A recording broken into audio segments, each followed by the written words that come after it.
शाम के 7 बजने को है। देश के सबसे विश्वसनीय, सबसे लोकप्रिय और नंबर 1 शो शंखनाद में आप सभी का स्वागत है। मैं हूं आपके साथ चित्रा त्रिपाठी। दिल्ली में सियासत में शराब नीति पर उठी आंधी बवंडर बनती जा रही है। आम आदमी पार्टी आरोप लगा रही है कि बीजेपी ने दिल्ली में ऑपरेशन लोटस चलाने का प्रयास किया, मगर वो विफल रही। केजरीवाल ने आज विधानसभा में विश्वास मत पेश किया और सफल भी रहे। इसके बाद उन्होंने बीजेपी पर आरोपों के तीर चलाए। खुद को कट्टर ईमानदार पार्टी बताया तो बीजेपी ने भी जबरदस्त किया है पलटवार।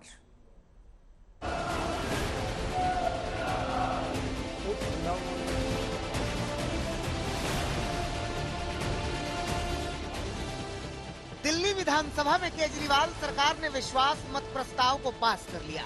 प्रस्ताव के पक्ष में 58 और एक डिप्टी स्पीकर मिलाकर कुल 59 वोट पड़े और विपक्ष में 0 वोट पड़े।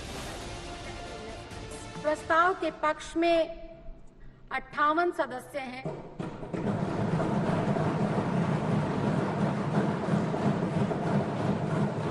जबकि विरोध में 0 सदस्य हैं। कोई भी सदस्य इस प्रस्ताव से तटस्थ नहीं रहा है, अतः विश्वास प्रस्ताव पास हुआ। लेकिन विश्वास मत प्रस्ताव पास होने के पहले बीजेपी विधायकों ने नारेबाजी की, जिसके बाद सदन में जोरदार हंगामा हुआ। विधानसभा से बीजेपी के 7 विधायकों को मार्शलों ने जबरन बाहर कर दिया। राज्यों में जो हो रहा है ये किसी से छिपा नहीं है। और अगर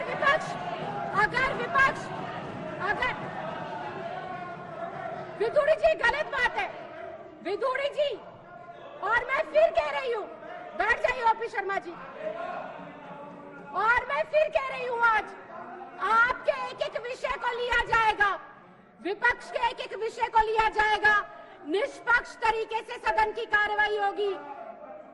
लेकिन आप लोगों से मैं पूर्ण रूप से सहयोग की उम्मीद करती हूँ कि आप सदन को चलाने में सहयोग करेंगे। आप लोग बैठिए,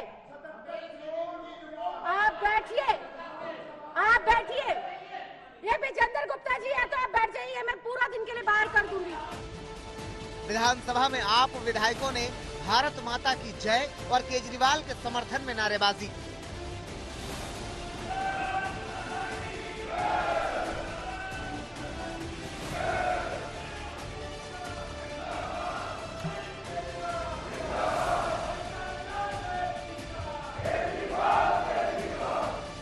केजरीवाल एक बार फिर बोले कि बीजेपी का ऑपरेशन लोटस नाकाम हो गया।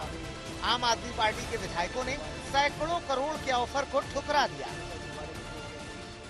आज ये जो कॉन्फिडेंस मोशन लाया गया, इसका सबसे बड़ा पर्पस ये है कि पूरे देश के अंदर जो इन लोगों ने माहौल बना लिया, इनको लगता है कि किसी को भी खरीदा जा सकता है, आम आदमी पार्टी वालों को नहीं खरीदा जा सकता। आज ये हम इस देश के सामने साबित करेंगे। इन्होंने 40 एमएलए खरीदने का प्लान बनाया था। हमारे 12 एमएलए से संपर्क किया, बोले 20-20 करोड़ रुपए ले लो और 40 को ले आओ। 800 करोड़ रुपए इन्होंने रख रखे थे। हमारा एक भी एमएलए नहीं बिका। इनका ऑपरेशन लोटस फेल हो गया। हमारे टोटल 62 एमएलए हैं। 62 में से स्पीकर साहब अभी कनाडा गए हुए हैं, नरेश बाल्यान ऑस्ट्रेलिया गए हुए हैं, सत्येंद्र जैन साहब अभी जेल में हैं। उन 3 को छोड़ के आज 59 एमएलए यहाँ मौजूद है, काउंटिंग कर रहे हैं। बीजेपी ने विश्वास मत को आम आदमी पार्टी का नाटक करार दिया है। तो हमने कॉलिंग अटेंशन के माध्यम से मंडे को सरकार से जवाब मांगा। सरकार ने, मुख्यमंत्री ने, उप मुख्यमंत्री ने जवाब देना तो दूर, बल्कि हमें मार्शलों से बाहर निकाल दिया। मंगलवार को फिर हमने कॉलिंग अटेंशन लगाया। शराब नीति पर हमने कॉलिंग अटेंशन लगाया। शराब नीति आपने सदन से पारित कराई थी और वापस ले लिया, और सदन को उसकी जानकारी, सूचना तक नहीं दे रहे हैं। क्यों ले लिया ये तो नहीं बता रहे हैं। फिर हमें मार्शलों से बाहर निकाल दिया। बुधवार को फिर निकाल दिया, और आज चेयर पर बैठते ही स्पीकर महोदय ने ये कह दिया कि कोई कॉलिंग अटेंशन या कोई भी नोटिस एक्सेप्ट नहीं किया जाएगा, क्योंकि लोकतंत्र की हत्या हो रही है। और ये ट्रस्ट वोट सिर्फ एक दिखावा है, एक नाटक है। उधर शराब घोटाले पर बीजेपी विधायकों ने मुख्यमंत्री आवास के बाहर प्रदर्शन किया। बीजेपी विधायकों ने पोस्टर भी दिखाए, जिसमें कई स्लोगन लिखे थे। देखिए, हर साख पे उल्लू बैठा है, अंजामे गुलिस्तां क्या होगा। हर डिपार्टमेंट में चरम सीमा पर भ्रष्टाचार पहुंच चुका है और ये कट्टर ईमानदारी का लबादा ओढ़कर भ्रष्टाचार का घिनौना काम कर रहे हैं। विधानसभा में अरविंद केजरीवाल ने कहा कि बीजेपी की कठपुतली बनी सीबीआई मजबूर है। वहीं बीजेपी ने केजरीवाल पर पलटवार किया। सारे जवाब दिए, सब कुछ चेक कर लिया, कुछ भी नहीं मिला। तो अब सीबीआई वाले भी अच्छे लोग हैं, इंसान है, वो भी, उनके दिल में भी आत्मा, वो देख रहे हैं कि क्या हो रहा है, वो भी सोचते हैं यार ये ठीक नहीं हो रहा। वो जाते जाते कह रहे थे इनको, कहते हैं जी कुछ नहीं मिला हम लोगों को, लेकिन ऊपर से प्रेशर इतना ज्यादा है कि एक बार आपको गिरफ्तार तो करना पड़ेगा। तो मनीष जी ने उनको कहा भी चिंता मत करो, जब भी गिरफ्तार करना हो मेरे को बता देना, मैं आ जाऊंगा, मेरे को गिरफ्तार कर लेना। ये सब सीबीआई वालों ने अरविंद केजरीवाल और आम आदमी पार्टी के नेताओं को कहा। इस प्रकार से अरविंद केजरीवाल जी ने आज देश को बरगलाया है। अगर सही मायने में कहा जाए तो ये अरविंद केजरीवाल जी की आम आदमी पार्टी का जो ड्रामा चल रहा है, this is nothing but operation theatrics, operation drama. और याद करिए, हर बड़े भ्रष्टाचारी नेता के गिरफ्तारी से पहले इसी प्रकार का ऑपरेशन ड्रामा चलता है। कथित शराब घोटाले से शुरू हुई सियासत फिलहाल थमती नहीं दिख रही है। इस कड़ी में आम आदमी पार्टी और बीजेपी रोज एक दूसरे पर वार पलटवार कर राजधानी का सियासी पारा बढ़ाए हुए हैं। पंकज जैन, दिल्ली आज तक।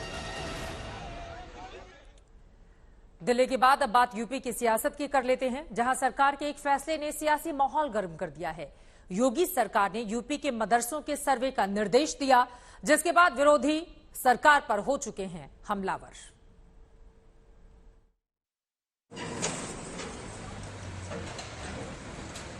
असम में टूटते मदरसों की तस्वीरों पर जारी सियासत अभी खत्म भी नहीं हुई थी कि मदरसों पर एक और लड़ाई यूपी में शुरू हो गई। असम में जिन मदरसों पर एक्शन लिया जा रहा है, उनके आतंकी गतिविधियों में शामिल होने के सबूत मिलने की बात कही जा रही है, लेकिन यूपी में लड़ाई मदरसों के सर्वे पर छिड़ गई है। योगी सरकार ने ऐलान किया है कि मदरसों के कायाकल्प के लिए सर्वे किया जाएगा, तो विपक्ष पूरी तरह से हमलावर हो गया। ये मदरसे प्राइवेट मदरसे हैं, अनएडेड मदरसे हैं और आर्टिकल 30 के तहत इसको कायम किया गया है। तो स्टेट गवर्नमेंट क्यों सर्वे करा रही है? आपको लेना देना क्या है? अब आप एक ऑर्डर जारी कर दीजिए ना कि अब आप मुसलमान मत रहिए, आप कुरान मत पढ़िए, नमाज मत पढ़िए, ऑर्डर जारी कर दीजिए। वही करना चाह रहे आप। ये सर्वे नहीं है बल्कि एक छोटा एनआरसी है। ये बात केवल विपक्षी दल जो सपा है, बसपा है, कांग्रेस है, उनके नेता करते हैं, क्योंकि वो मुसलमानों का विकास नहीं चाहते हैं। उनको ये बात हजम नहीं हो रही है कि आज मुसलमान का बच्चा अच्छी शिक्षा कैसे ले रहा है। हमेशा उन्होंने मुसलमानों को एक वोट बैंक की तरह इस्तेमाल किया है और हम मुसलमानों की अच्छी शिक्षा, अच्छा स्वास्थ्य, सुरक्षा के लिए कभी भी न सपा ने, न बसपा ने, न कांग्रेस ने काम किया है। ओवैसी योगी सरकार के फरमान को छोटा एनआरसी बता रहे हैं, इस सर्वे को इस्लाम विरोधी बता रहे हैं। सवाल खड़े कर रहे हैं कि जिन मदरसों की फंडिंग प्राइवेट हो रही है, उनका सर्वे करने का सरकार को कोई अधिकार नहीं है। आपके दिमाग में बात बैठी हुई है शक करना। आपके कल एक ऑर्डर, आप इस सर्वे करके बोलेंगे नहीं यहाँ पर नमाज नहीं पढ़ो मदरसे में, आप कहेंगे नहीं कुरान मत पढ़ो। अरे भाई ऑर्डर जारी कर दो ना, बोल दो, तुम सब बोल दो कि हम मुसलमान नहीं है। ये करना चाह रहे मकसद, आप हैरास करना चाह रहे मुसलमानों को। इतनी बेशर्मी से कह रहे हैं कि हम आज़ादी के 75 साल का अमृत उत्सव मना रहे हैं। जो यही मदरसों ने इस मुल्क को आज़ाद करवाया, आज आप उनको शक की निगाहों से देख रहे हैं। ये आप खराज अकीदत पेश कर रहे हैं, होमेज पेश कर रहे हैं उन मुजाहिदीन आज़ादी को जो इन मदरसों से निकलकर भारत को आज़ाद करवाए थे। बेशर्मी की हद हो गई है। यूपी सरकार के राज्य के सभी गैर मान्यता प्राप्त मदरसों का सर्वे 5 अक्टूबर तक कराने के निर्देश जिलाधिकारियों को दिए गए हैं। सर्वे का काम पूरा होने के बाद रिपोर्ट तैयार की जाएगी। जिलाधिकारियों को अपने अपने जिले के गैर मान्यता प्राप्त मदरसों की सर्वे रिपोर्ट शासन को 25 अक्टूबर तक भेजनी है। इस संबंध में हुई बैठक में ये भी साफ कर दिया गया है कि सर्वे टीम में एसडीएम, बीएसए और जिला अल्पसंख्यक अधिकारी शामिल रहेंगे। सरकार का कहना है कि इस सर्वे से मदरसों को आधुनिक बनाने में मदद मिलेगी।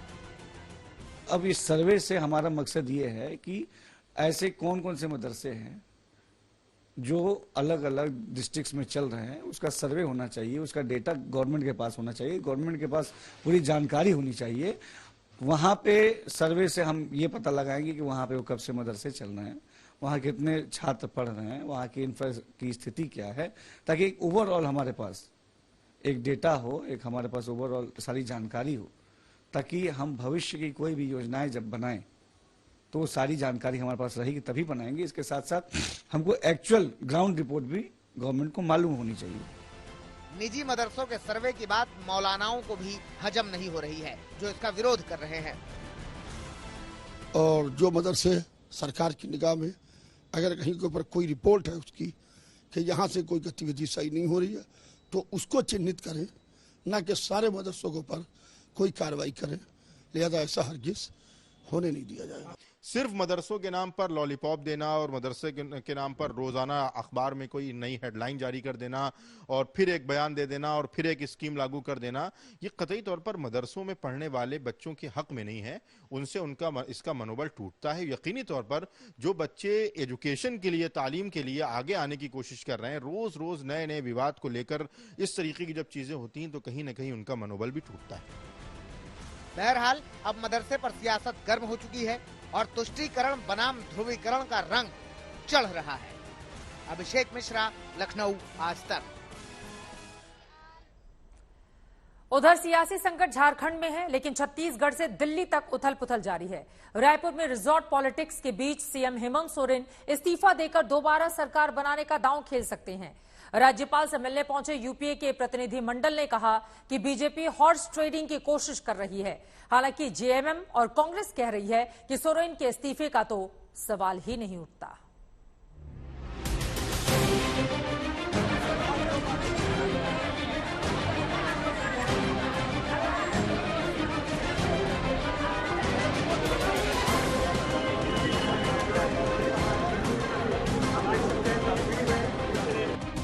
रायपुर में रिजॉर्ट पॉलिटिक्स के बाद झारखंड के सीएम हेमंत सोरेन का इस्तीफे वाला दौर। क्या हेमंत सोरेन दोबारा सरकार बनाने का दावा पेश करेंगे? छत्तीसगढ़ की राजधानी रायपुर में झारखंड सरकार के 30 से ज्यादा यूपीए विधायक रिजॉर्ट में बैठे। उधर सियासी उठापटक के बीच यूपीए के प्रतिनिधिमंडल ने झारखंड के राज्यपाल रमेश बैस से मुलाकात की। इसमें महुआ मांझी, विजय हंसदा, बंधु तिर्की और गीता कोड़ा शामिल थी। हमने इस बात को कहा कि राज्य में जो उहापों की स्थिति है, असमंजस की स्थिति है, महामहिम आप काफी अनुभवी हैं।